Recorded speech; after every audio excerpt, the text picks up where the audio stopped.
Hello good evening to all of you. ಈಗ ನಿಮಗೆ June 18ನೇ ತಾರೀಕು 2020ರಿಂದ ಫೆಬ್ರವರಿ 2022ರವರೆಗೆ ಯಾವ ರೀತಿಯ ಎಫೆಕ್ಟ್ ಆಗ್ತದೆ ಅಂತ ತೋರಿಸ್ತಾ ಇದ್ದೀನಿ ನೋಡಿ. ಮಂಗಲ್ ಮೀನದಲ್ಲಿದ್ದಾನೆ, ಪೂರ್ವಭಾದ್ರ 4ನೇ ಪಾದ ಮೀನಕ್ಕೆ ಎಂಟ್ರಾಗಿದ್ದಾನೆ ಜೂನ್ 18ನೇ ತಾರೀಕು. ನಾವು ಅದನ್ನು ನೋಡಲಿಲ್ಲ, ಈಗ ನೋಡ್ತಾ ಇದ್ದೀನಿ. ಆಮೇಲೆ ಶನಿ ಮಕರದಲ್ಲಿದ್ದದ್ದು ನಿಮಗೆಲ್ಲ ಗೊತ್ತೇ ಇದೆ, ಆಯಿತಾ. ರಾಹು ಆವಾಗ ಮಿಥುನದಲ್ಲಿದ್ದ, ಆಯಿತಾ. ಅದೇ ನಿಮಗೆ ಜೂನ್ 18ರ ನಂತರ, ಯಾವುದು ಜೂನ್ 18ರ ನಂತರ ಫೆಬ್ರವರಿ 22ನೇ ತಾರೀಕಿನಂದು ಯಾವ ರೀತಿಯ ಒಂದು ಎಫೆಕ್ಟ್, ಫೆಬ್ರವರಿ 22 ನೋಡಿ. ಓಕೆ, ಫೆಬ್ರವರಿ 22 ಮಂಗಲ್ ಆ್ಯಕ್ಚುಲಿ ವೃಷಭಕ್ಕೆ ಹೋದ 22 3:45 AM-ಗೆ. ಅದೇ 3:44 AM-ಗೆ ಮಂಗಲ್ ಮೇಷದಲ್ಲೇ ಇದ್ದ.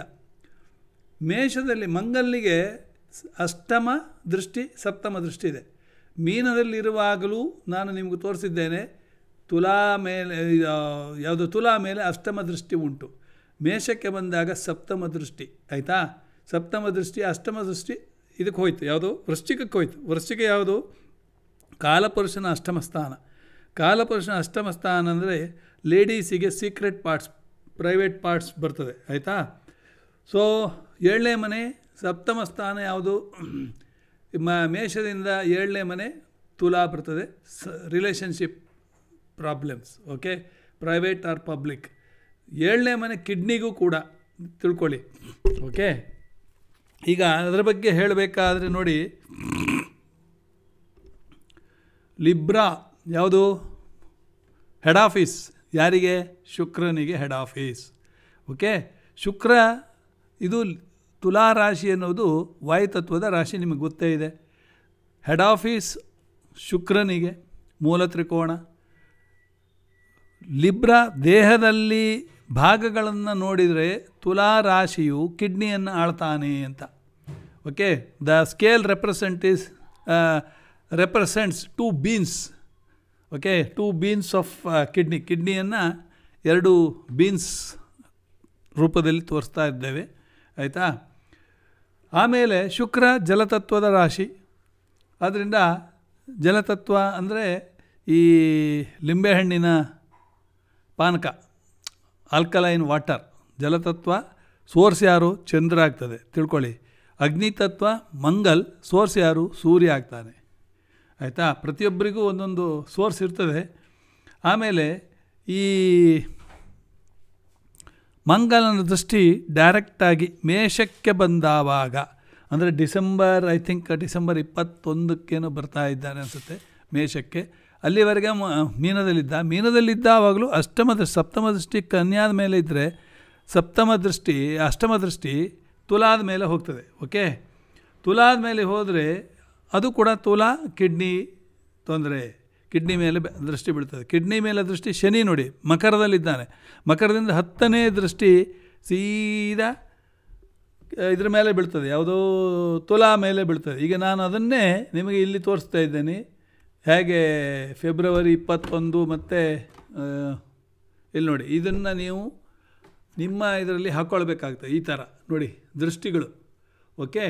ರಾವಿನ 9ನೇ ದೃಷ್ಟಿ ಸೀದಾ ತುಲಾದ ಮೇಲಿದೆ.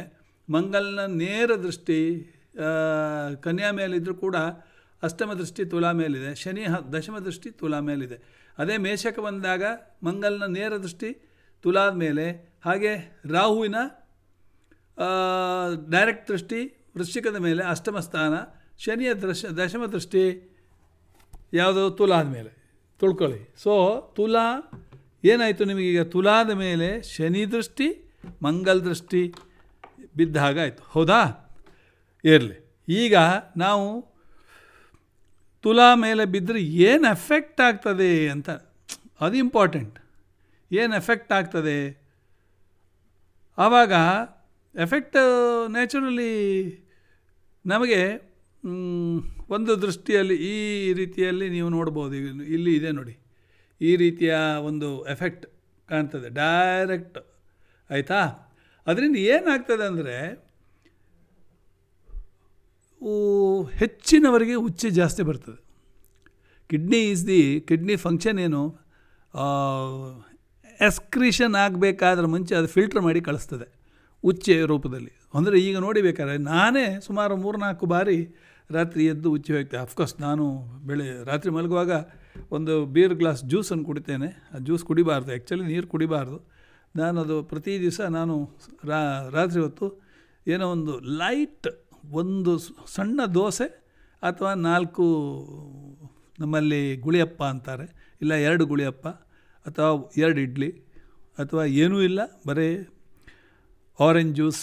ಈಗ ಪರ್ಟಿಕ್ಯುಲರ್ಲಿ ಈಗ ಮೂಸಂಬಿ ಜ್ಯೂಸ್, ಆರೆಂಜ್ ಜ್ಯೂಸ್, ಒಂದು ವಾರದಿಂದ ಆರೆಂಜ್ ಜ್ಯೂಸ್ ಜಾಸ್ತಿ ಯೂಸ್ ಮಾಡ್ತಾಯಿದ್ದೇನೆ. ಯಾಕಂದರೆ 45 ರೂಪಾಯಿ ಕಿಲೋ. ಅದರಿಂದ ಏನಾಗ್ತದೆ ಅಂದರೆ ಅದು ಉಚ್ಚೆ ಜಾಸ್ತಿ ಮಾಡ್ತದೆ. ಯಾತಕ್ಕೆ ಹೇಳ್ತಾ ಇದ್ದೀನಿ ಅಂದರೆ ಹೆಚ್ಚಿನವರಿಗೆ ಈ ಕಿಡ್ನಿ ಪ್ರಾಬ್ಲಮ್ಸ್ ಬರುವಂಥ ಸಾಧ್ಯತೆ ಉಂಟು. ಪ್ರೈವೇಟ್ ಪಾರ್ಟ್ಸಲ್ಲಿ ಪ್ರಾಬ್ಲಮ್. ಈ ಮಂಗಲ್ ಏನಂದರೆ ಬೆಂಕಿ. ಸೊ ಅದರಿಂದ piles complaint, fistula and fissure, okay, ಇಂಥದ್ದೆಲ್ಲ ಪ್ರಾಬ್ಲಮ್ಸ್ ಬರುವಂಥ ಸಾಧ್ಯತೆ ಜಾಸ್ತಿ ಇದೆ.